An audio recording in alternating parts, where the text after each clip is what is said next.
देखेंगे तेज रफ्तार में कोरोना 100। देश में अब तक संक्रमण के कुल मामलों की संख्या 2,66,598 पहुंची है। मरने वालों का आंकड़ा 7,466 पर पहुंच गया है और इलाज के बाद 1,29,215 लोग कोरोना वायरस के संक्रमण से मुक्त हुए हैं।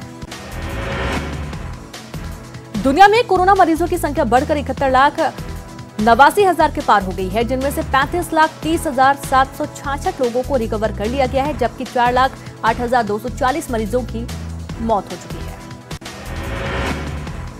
तो यूपी में पिछले 24 घंटों में कुल 412 कोरोना संक्रमित मिले। यूपी में अब तक कुल 10,947 मरीज। यूपी में एक्टिव केसों की संख्या है 4,320। विभिन्न जिलों में 6,344 मरीज स्वस्थ होकर डिस्चार्ज हुए।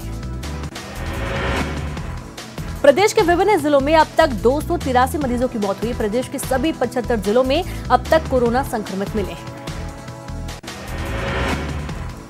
वाराणसी के श्री काशी विश्वनाथ मंदिर को भक्तों के लिए खोल दिया गया है। भक्त आज से बाबा काशी विश्वनाथ के दर्शन कर रहे हैं।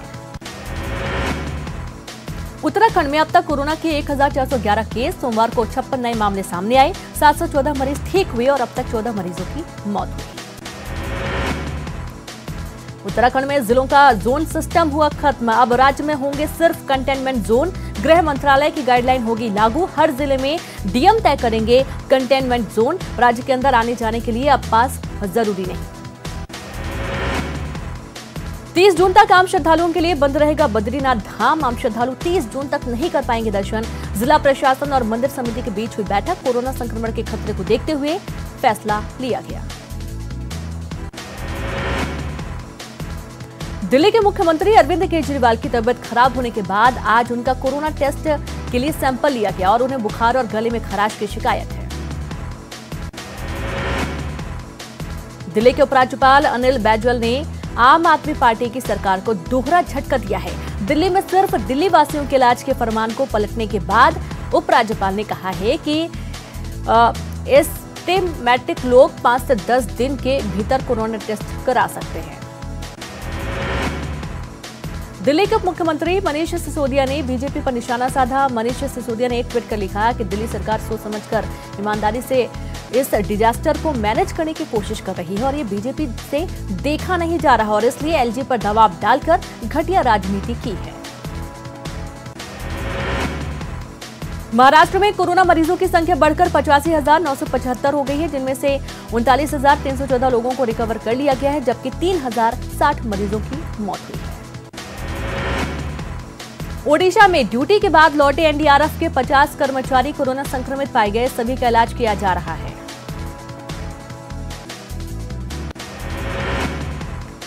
राजस्थान में भी कोरोना के मामले तेजी से फैल रहे हैं। 24 घंटे में 277 नए केस सामने आए हैं, तो वहीं कुल मरीजों का आंकड़ा 10,876 हो गया है।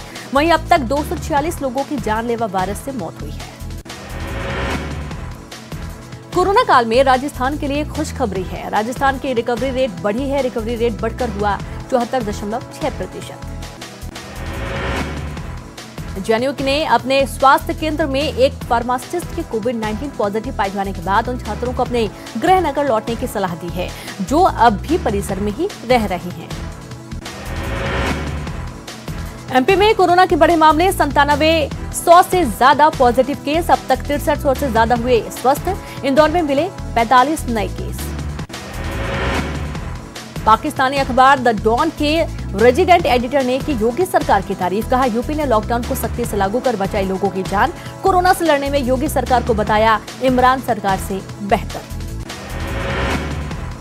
मुलायम कन्वे में सुलह के आसार। शिवपाल ने अखिलेश यादव को लिखा खत। सदस्यता खत्म करने की याचिका वापस लेने के लिए जताया आभार। कांग्रेस महासचिव प्रियंका गांधी ने शिक्षक भर्ती मामले को लेकर यूपी सरकार पर बोला हमला। मध्य प्रदेश व्यापम घोटाले से 69,000 शिक्षक भर्ती मामले की तुलना की। कहा न्याय नहीं हुआ तो कांग्रेस करेगी आंदोलन। अयोध्या में 10 जून से शुरू होगा राम मंदिर के निर्माण का काम। कमल नयन दास ने मंदिर निर्माण की तारीख की दी जानकारी। हापुड़ के बाबूगढ़ थाना क्षेत्र के गांव बनखंडा में सड़क किनारे पेड़ पर 15 फीट लंबा अजगर निकलने से हड़कंप मच गया। मौके पर पहुंची वन विभाग की टीम ने कड़ी मशक्कत के बाद पेड़ से अजगर को नीचे उतारा। रायबरेली में शॉर्ट सर्किट से ट्रक में आग लग गई। दमकल की मदद से आग पर काबू पाया गया। लालगंज कोतवाली क्षेत्र के जगतपुर की पूरी घटना।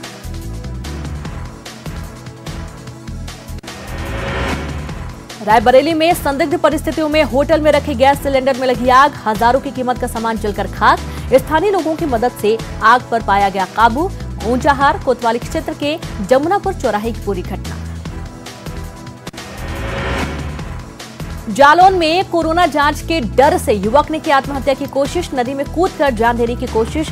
घायल अवस्था में पुलिस ने अस्पताल में कराया भर्ती। पड़ोस में कोरोना पॉजिटिव मिलने पर युवक का होना था कोरोना टेस्ट। कालपी की नई बस्ती का निवासी है 25 वर्षीय युवक। हमीरपुर में लेखपाल का रिश्वत लेते वीडियो वायरल हुआ। 61 कागज बनाने के नाम पर 120 रुपए रिश्वत लेते वीडियो वायरल हुआ। राठ तहसील में तैनात है लेखपाल रमाशंकर। किसान ने लेखपाल के खिलाफ कार्रवाई की मांग की। कानपुर देहात में झोलाछाप डॉक्टर सक्रिय ग्रामीणों की जिंदगी से कर रहे खिलवाड़। डिप्टी सीएमओ एपी वर्मा और बाबू ओपी दास की मिलीभगत से चल रहा गोरखधंधा।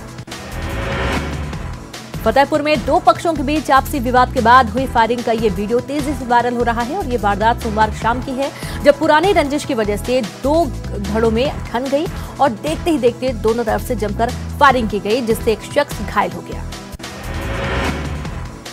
कानपुर में छत पर सो रहे अधेड़ की धारदार हथियार से मारकर हत्या। मामले की जांच में जुटी एफएसएल की टीम। बाबूपुरवा थाना के मुंशीपुरवा इलाके की घटना।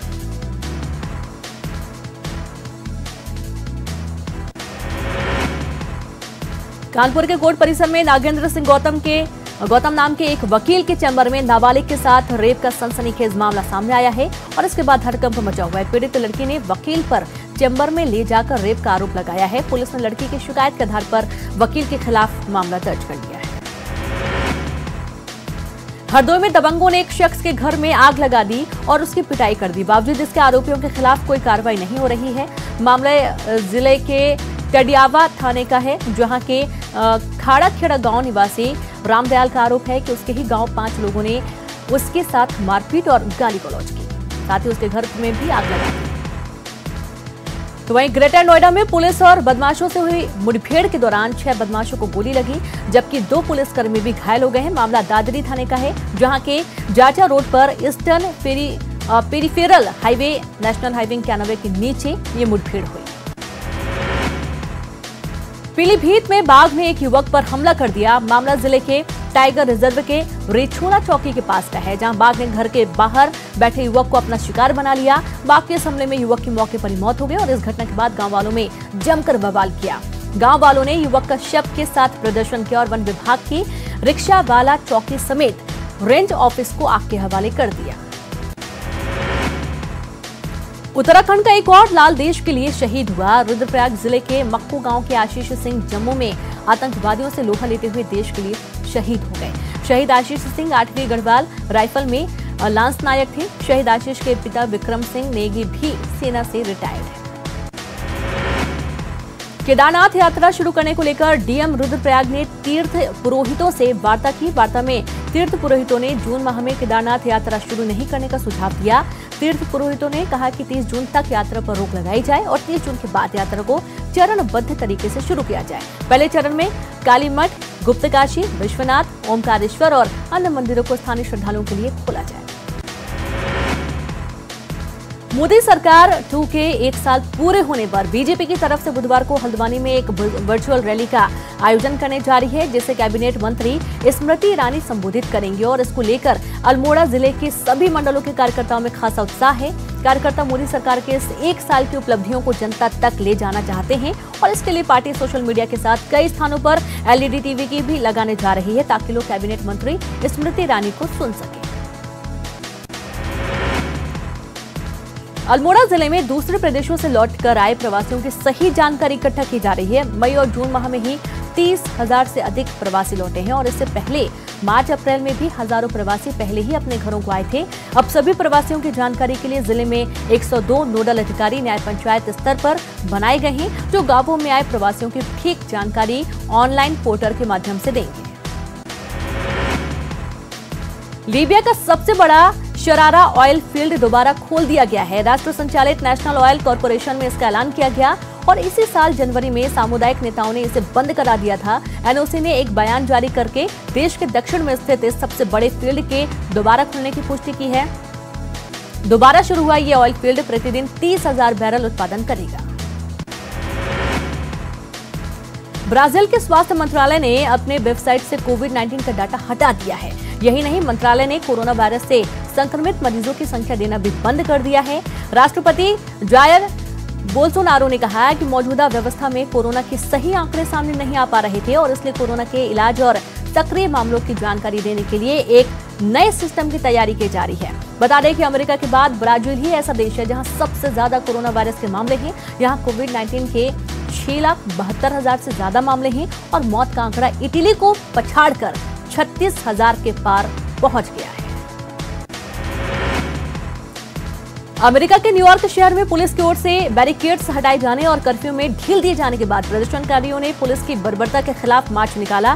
प्रदर्शनकारी मिड टाउन के मैनहट्टन में ट्रंप इंटरनेशनल होटल और टावर तक पहुंच गए। वहां पर बिल डे ने कहा कि उन्होंने ही कर्फ्यू को खत्म करने का फैसला लिया है। उन्होंने कहा कि ये आखिरी बार कर्फ्यू होगा और अब न्यूयॉर्क शहर में कर्फ्यू की जरूरत नहीं होगी। नॉर्थ कोरिया के तानाशाह किम जोंग काफी दिनों बाद दुनिया के सामने आए और इस दौरान उनके चेहरे पर मुस्कुराहट थी, लेकिन हाव भाव से वो कोरोना से काफी डरे हुए दिखे। किम जोंग उन ने उत्तर कोरिया में सत्तारूढ़ अपनी वर्कर्स पार्टी के पोलित ब्यूरो की एक बैठक की अध्यक्षता की और इस दौरान जहां पोलित ब्यूरो के अन्य सदस्य पास नजर आए तो वहीं किम जोंग उन ने 2 मीटर की दूरी बनाए रखी।